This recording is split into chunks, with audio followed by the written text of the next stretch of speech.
welcome to Off the Rack. I'm Sal. I'm Ethan. And I'm Ben. Today we did Life with Archie number 36. Gee, Sal, what'd you think? Well, wait, let's give the credit where credit is due. Yeah, so story by Paul Kupperberg and art by Pat and Tim Kennedy. I haven't read Archie since I was a kid, and when I read those digest books. Yeah. I liked the digest. Those were fun. They were one-offs. They were like Bazooka Joe comics, but a little more intensive. Yeah, and a story might be 20 pages total, maybe. Yeah, and sometimes it was kind of interesting, like when they introduced Cheryl, the hot redhead, to the triangle. They mentioned that in the end of this book. They were talking about the history of Archie. Yeah. And when they went to go see a Josie and the Pussycats concert. Yes, which is an underrated movie, by the way. Or if you have, like, just 5 panels of Archie trying to fix his car, and his dad comes out, and then Archie says something stupid, and it's just like, that's Archie. That's this comic.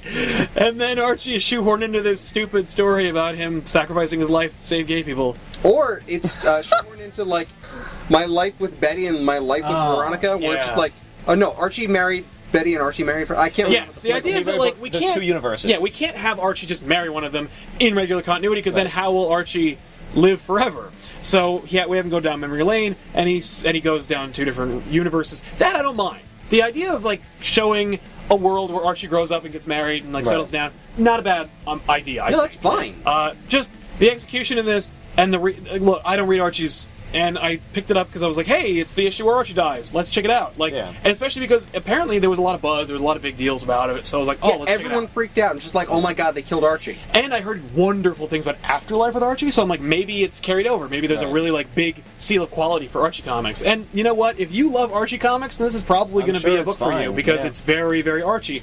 But it's also like, I've never seen more dialogue in a comic. It's not very Archie. It's so heavy-handed with the message that's trying to give you. Yeah, it is very heavy. The fact that it's being vague the entire book about the girl I love. I'm not going to name her. I'm going to call her my girl. They have to do that because you can't tell you which one it is, because they did a whole series where it's both of them in 2 alternate timelines, and they can't show. And they're also showing you, like, it happens in both of them.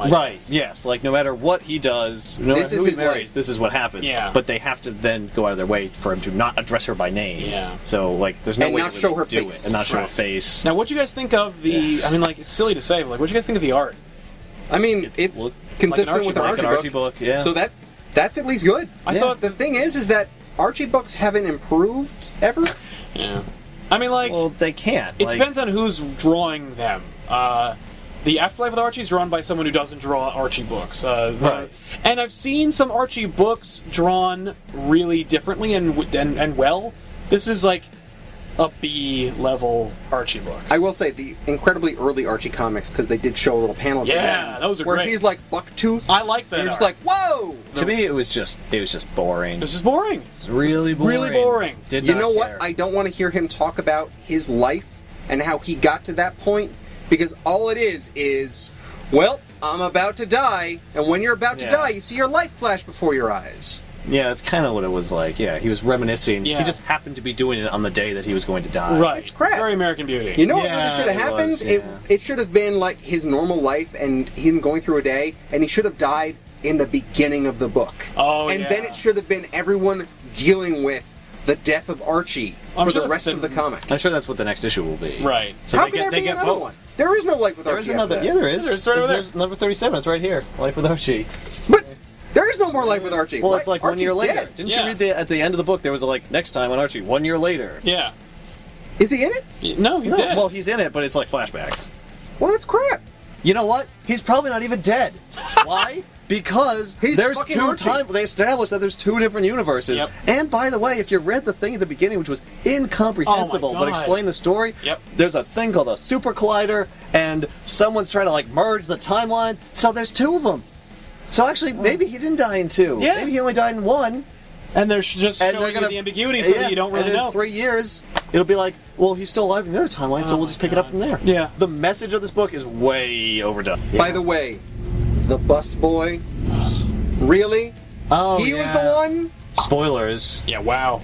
Way to give it away. Yeah, I'm really giving it away because A, no one else has read it. Who's not a character, who I'm sure never appeared. Nope. They're just anything else. shoehorning him in. No, I'm sure he's been in the book a couple Why of times. couldn't they have made it Dilton Doily? Why couldn't Dilton Doily kill him? Why couldn't it have been Mr. Weatherby? Right? I wanted What? him to see. Why would it be Mr. Weatherby? Because Mr. Weatherby Because he's old. Because Mr. Weatherby has an unrequited sexual attraction to Archie. And he's... Can we even rate this? Yeah, I can rate Yeah. it. I'll give it a 3. Yeah, 3 sounds good. Because the art's passable, but it's like it didn't do any. It didn't bring anything new to the table, and it was and it claimed to be doing that. Like it claimed to be doing something new and innovative, and it didn't. It wasn't. I was able to finish it. That's why it's a 3. I barely finished it. I could barely get through it. Yeah. I'm gonna give it a 3 because I couldn't even. I had to choke it down. Yeah. I'm giving this a 4. Simply because when I saw him die, I got a little teary. A little teary. Just is it tears of joy, or Like, thank God it's over. oh my God, it's finally over. No, I was thinking to myself, I was like, wow, that really sucks. And then they ended it really bad, and I was like, they did nothing with this. No. Yeah. Yeah. Life with Archie number 36. It sucks. See you next time on Off the Rack. I'm Sal. I'm Ethan. I'm Ben. Bye. Bye.